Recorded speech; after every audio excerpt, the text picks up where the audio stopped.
I always thought I was doing the right thing by putting family first, but it's laughable that being a good son was my biggest mistake.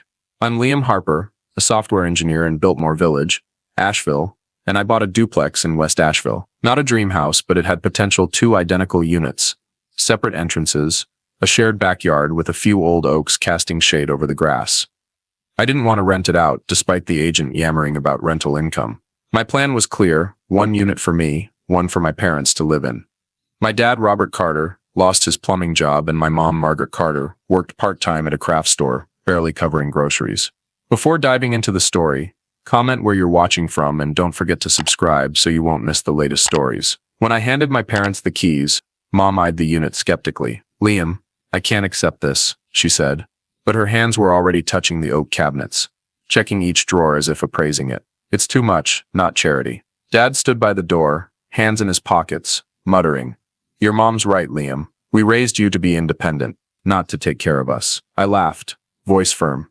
"This isn't charity. Think of it as an investment in family." They nodded, and they moved in. Of course they did. The alternative was moving in with my brother James Carter and his girlfriend, Sophie Hayes, in their cramped 1-bedroom apartment in Asheville's suburbs. I pictured it. My parents squeezed in with James and Sophie.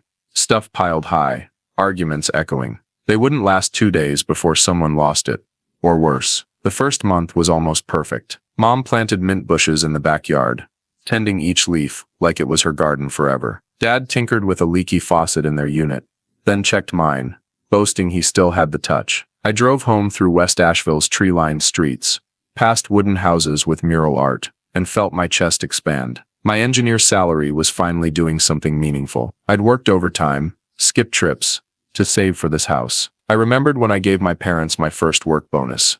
Mom hugged me, called me the family's pride. I believed this duplex would be a fresh start, a place for our family to grow closer. But then the complaints started. One morning, I brought coffee to Mom. She stood by the window, looking at the backyard.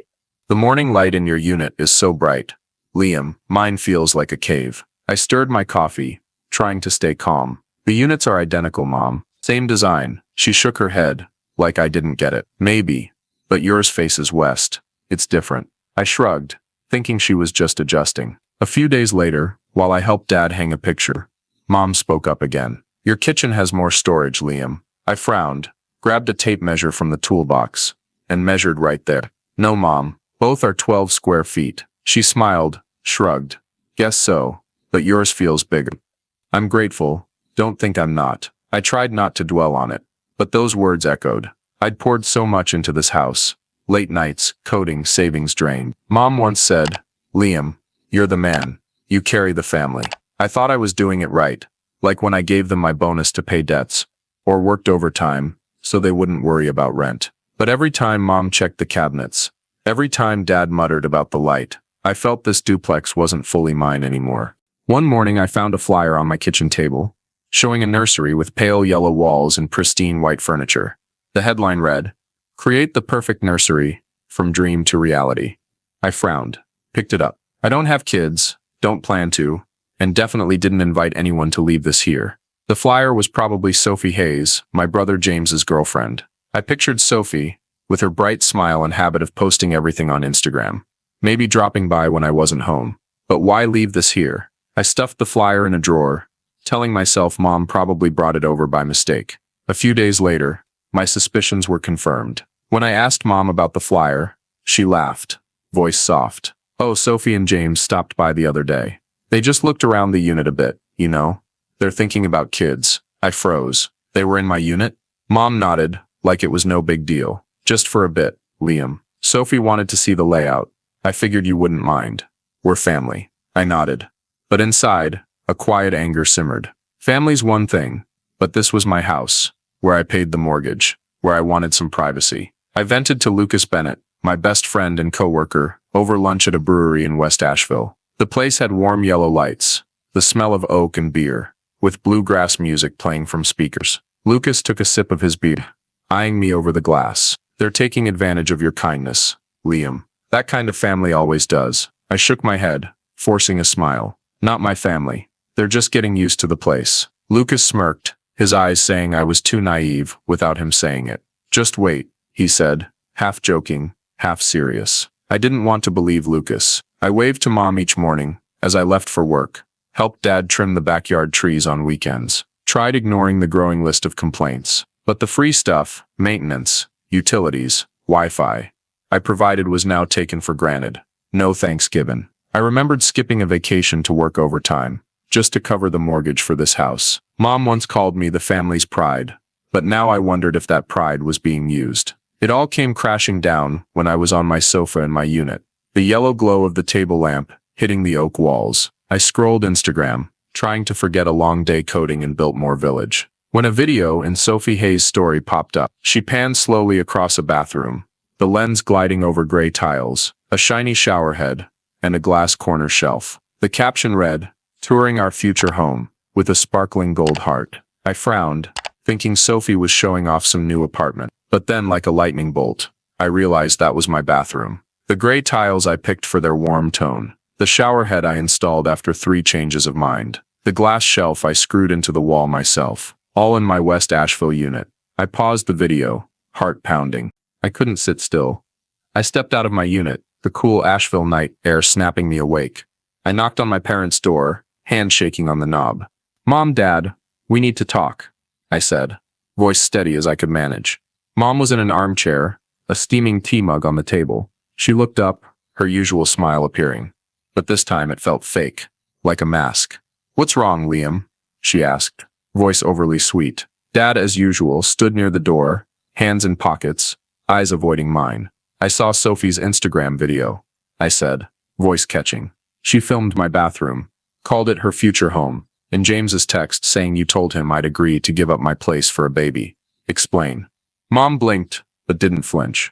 "Oh, Liam, you're misunderstanding," she said, voice still soft, like soothing a child. "James and Sophie need more space. You know that. They're starting a family, and you're set. Good job. Stable life. You don't need a whole big unit, do you?" I stared, waiting for an apology, a hint of regret, but there was none.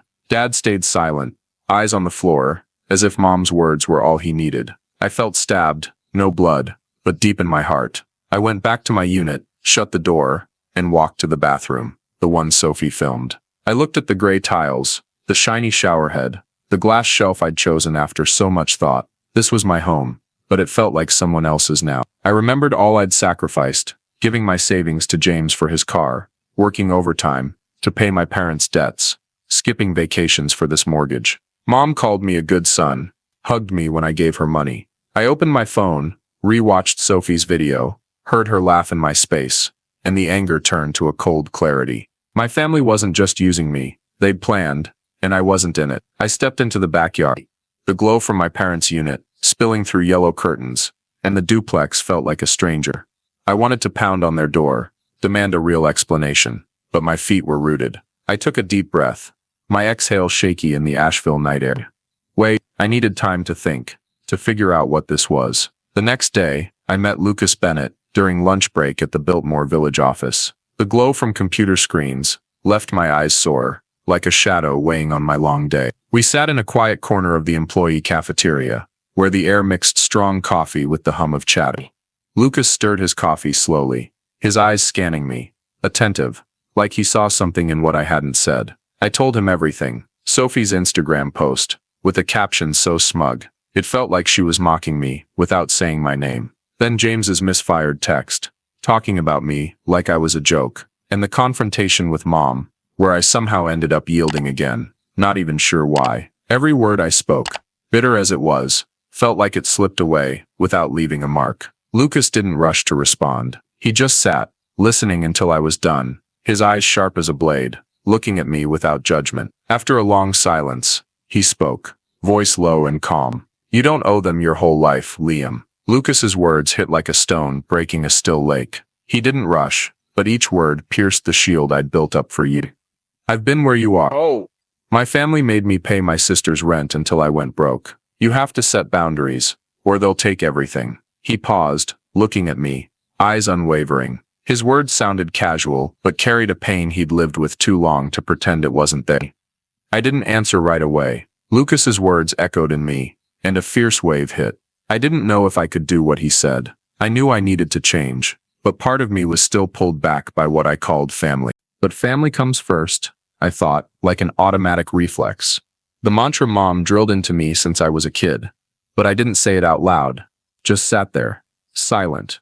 Memories of all I'd sacrificed flooded back, like puzzle pieces I couldn't ignore. I remembered giving my savings to James for his car, even though I needed that money to fix my first apartment. I remembered working overtime nonstop to pay my parents' debts, skipping trips, personal plans, just so they wouldn't lose their house. Mom always called me the pride, but now I saw I was always the stable one, the one the family didn't worry about. I had a good job, didn't need space, didn't have big dreams. I was the one who gave to James, gave my time, gave my life. And now, it hurt. Hurt because I was starting to see my family didn't love me.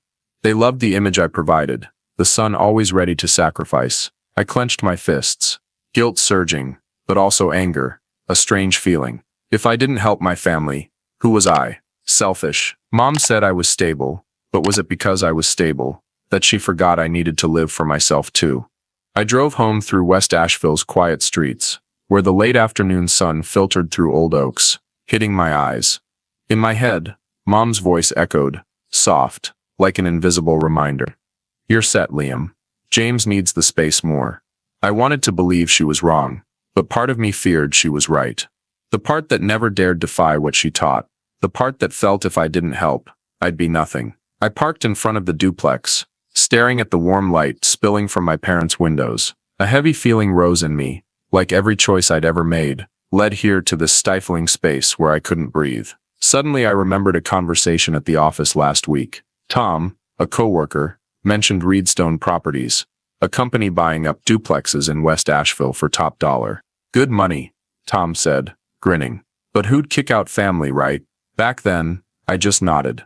But now, selling the house lingered in my mind, like an escape. I walked into my unit, sat on the sofa, the table lamp's glow hitting the oak walls. Sell the house, I could pay off the mortgage, start fresh in downtown Asheville, where no one sneaks into my bathroom to film videos. But then I imagined Mom crying, Dad shaking his head in disappointment, James calling me selfish. Family comes first, I heard myself whisper, like a curse. I remembered Lucas's words, you don't owe them your whole life. But owe them or not, I was still my parents' son, James's brother. If I sold the house, would I still be me? After that talk with Lucas, after Reedstone Properties' idea of selling lingered in my head, I realized if I did nothing, my family would take not just my unit, but my self-respect. I wasn't the stable guy who always gave in anymore. It was time to take back what was mine, even if I had to do it in the shadows. I started with a phone call. I found Nathan Brooks' number. A real estate agent Tom from Biltmore Village mentioned. Nathan met me at a small West Asheville cafe, where the smell of fresh waffles mixed with grinding coffee. He, with salt and pepper hair and a professional smile, set a stack of papers on the table. Your duplex is gold, Liam, he said, pointing at a number on the page. Reedstone Properties pays top dollar, but both units need to be vacant in 3 weeks. I stared at the number, enough to clear the mortgage, and then some, and felt a door crack open. I signed a preliminary contract right there. Heart pounding, but I told Nathan to keep it secret. Not a word to my parents, James or Sophie. I knew if they suspected, it'd all fall apart. Back at the duplex, I moved fast. I called a locksmith to change every lock on my unit, each click of the new deadbolts like an unspoken declaration. I packed my laptop, a few family photos, and important papers into a box, driving them to a storage unit in Asheville's suburbs. The streets, with their wooden houses and mural art, blurred past my car, but I focused on the plan. I bought a motion sensor kit online, the kind that sends alerts to my phone, and installed them at my front door and bedroom. I stood in my empty unit, the lamp's glow hitting the oak walls, feeling both thrilled and guilty. This was my home, but I was preparing to leave it. A few days later, the sensors proved me right. One evening, as I ate dinner in my living room, my phone buzzed with an alert. I opened the app, saw a video from the sensor. James and my dad, Robert Carter, in my bedroom, holding a tape measure. James laughed, saying, Liam always gives in. When he gave me that car, I knew he wouldn't hold on forever. Dad nodded, measuring from wall to window, muttering about a spacious nursery. I gripped the phone, blood rushing to my face. They didn't just want my house. They were certain I'd hand it over, like every time before. The anger made my hands shake, but I smiled. They didn't know I'd changed. The next morning, Mom came to my unit, carrying a plate of her cookies. "Liam, what if we swapped units?"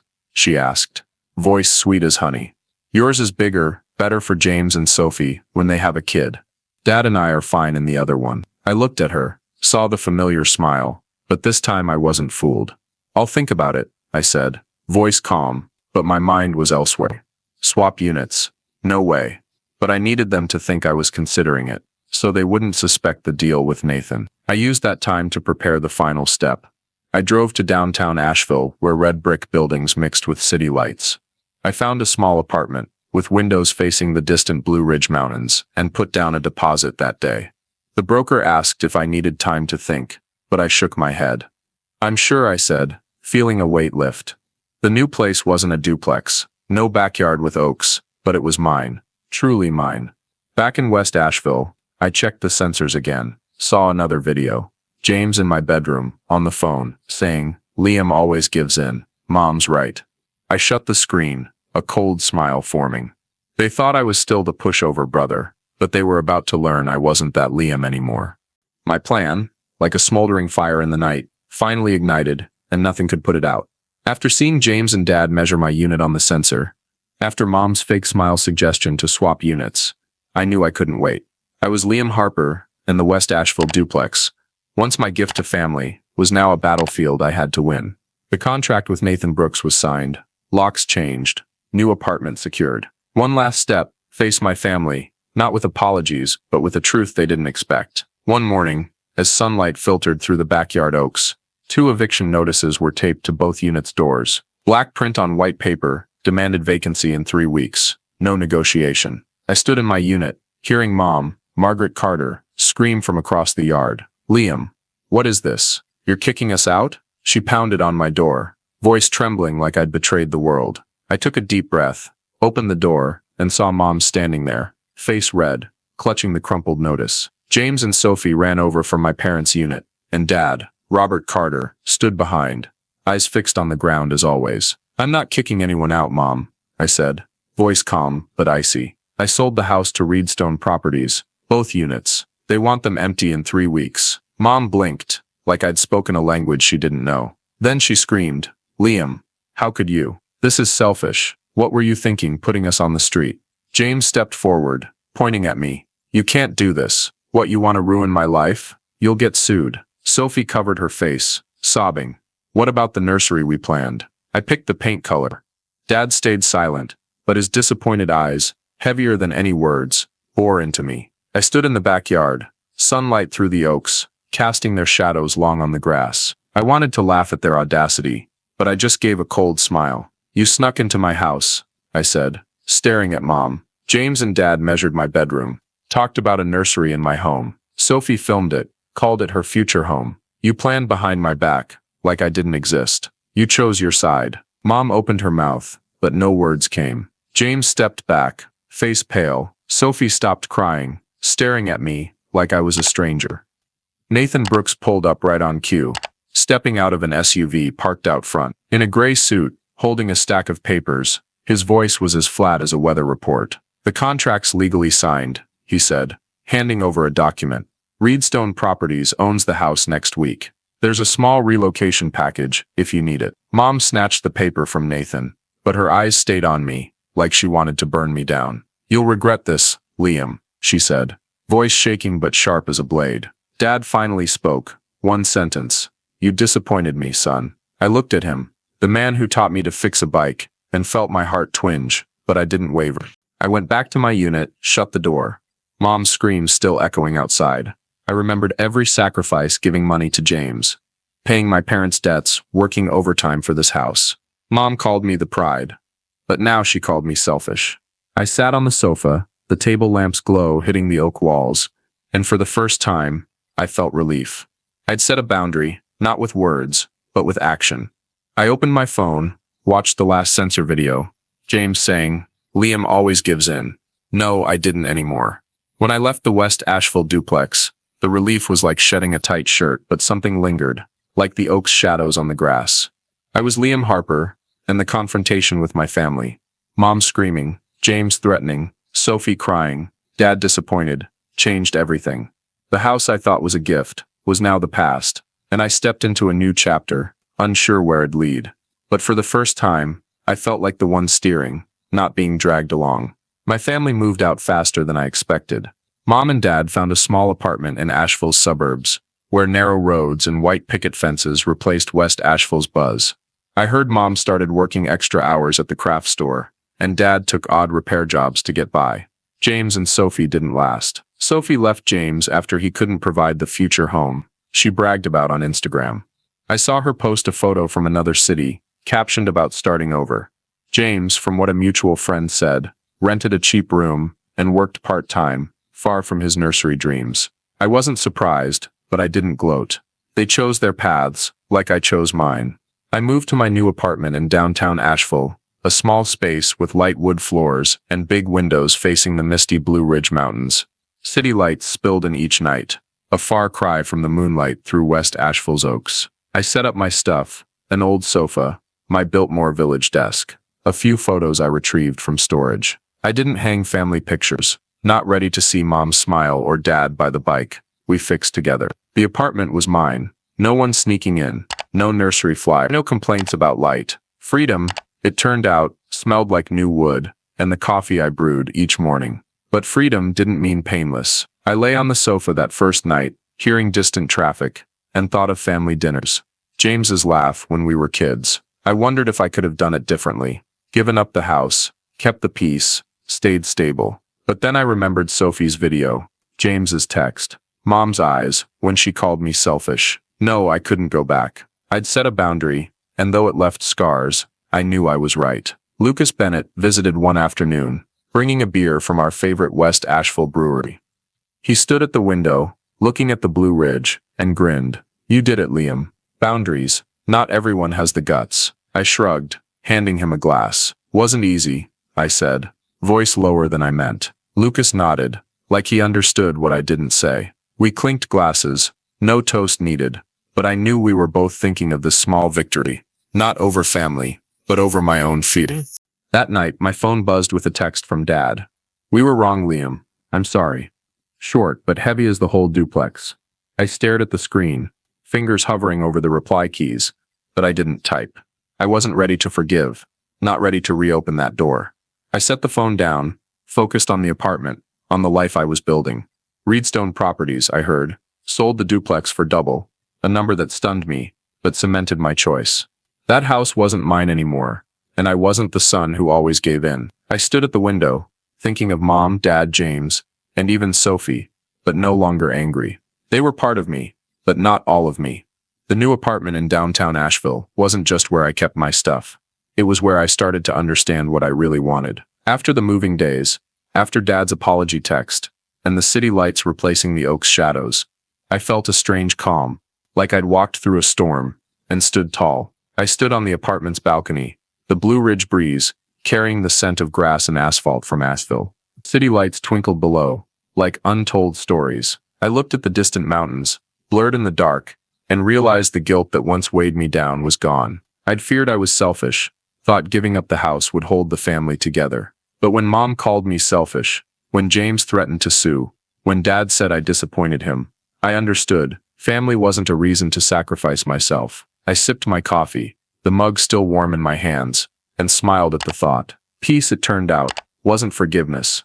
It was accepting myself. James texted me, bro, working 2 jobs, trying to stand on my own, he wrote, with a fist bump emoji. I read it, fingers brushing the screen, but didn't reply. I wasn't mad at James, not anymore, but I didn't want to slip back into the role of the brother, always ready to help. He needed to walk his own path, like I was. I set the phone down, looked out from the balcony, where moonlight hit the railing. Asheville was quiet, and I knew I'd chosen right, not to win over anyone, but to be me. Lucas Bennett swung by one evening, carrying 2 cold beers from a West Asheville brewery. He stood in the living room, eyeing the light wood floors and big windows, then grinned. This place suits you, Liam. You don't have that stressed look from the duplex days anymore. I laughed, taking a beer from him. Thanks to you, I said, half joking, half serious. Lucas shrugged, raised his glass. To boundaries, he said, eyes glinting. I clinked my glass against his, saying nothing. But we both knew this beer wasn't just a drink. It was a toast to the freedom I'd won, and the price I'd paid. I sat on the sofa after Lucas left, the apartment quiet, except for the breeze through the window. I thought of Mom, Dad, James, and Sophie, but it didn't hurt anymore. They were my past, not my future. I remembered working overtime to pay their debts, giving money to James, and Mom's words calling me the pride. But real pride wasn't pleasing them. It was standing up when they tried to pull me down. This apartment, with its city lights and mountain breeze, was home where I could be Liam. No more, no less. I stepped onto the balcony again, watching Asheville's lights blend with the Blue Ridge's shadow. I didn't need family to confirm I was right. Didn't need apologies or forgiveness. I just needed myself. And that was enough. I sipped the last of my beer, the cold sliding down my throat, and smiled. Home wasn't the West Asheville duplex. Not promises or expectations. Home was where I could live true. And I'd found it. Liam's story teaches us that setting boundaries isn't selfish. It's how you protect yourself to live true to your values. A vital lesson in American culture, where kindness is often mistaken for unconditional obligation. When Liam bought the duplex to help his parents, he faced societal pressure to be the good son. Like many Americans feel they must support family even when struggling. But Mom's constant complaints, Sophie sneaking to film the bathroom, and James's smug Liam always gives in, showed his kindness was taken for granted. In America, where individualism and family duty intersect, this reminds us supporting loved ones is noble. But don't let them dictate your life. Liam's covert moves, changing locks, installing sensors, selling the house, show the need for decisive action when boundaries are crossed, rather than waiting for others to change. The backyard confrontation, with Mom calling him selfish and Dad saying disappointed, reflects the conflict of setting boundaries. But Liam's move to the downtown Asheville apartment and toasting boundaries with Lucas affirms the reward, freedom and peace. The lesson is to learn to say no like Liam, however hard to protect your space. In modern American life, where financial stress and family expectations intertwine, prioritize mental health, set clear boundaries, and remember that home is where you can be yourself, as Liam found under Asheville's lights. Subscribe to the channel to follow journeys of boundaries and freedom in stories like Liam Harper's. Thanks for joining, and see you in the next video with more lessons from Asheville.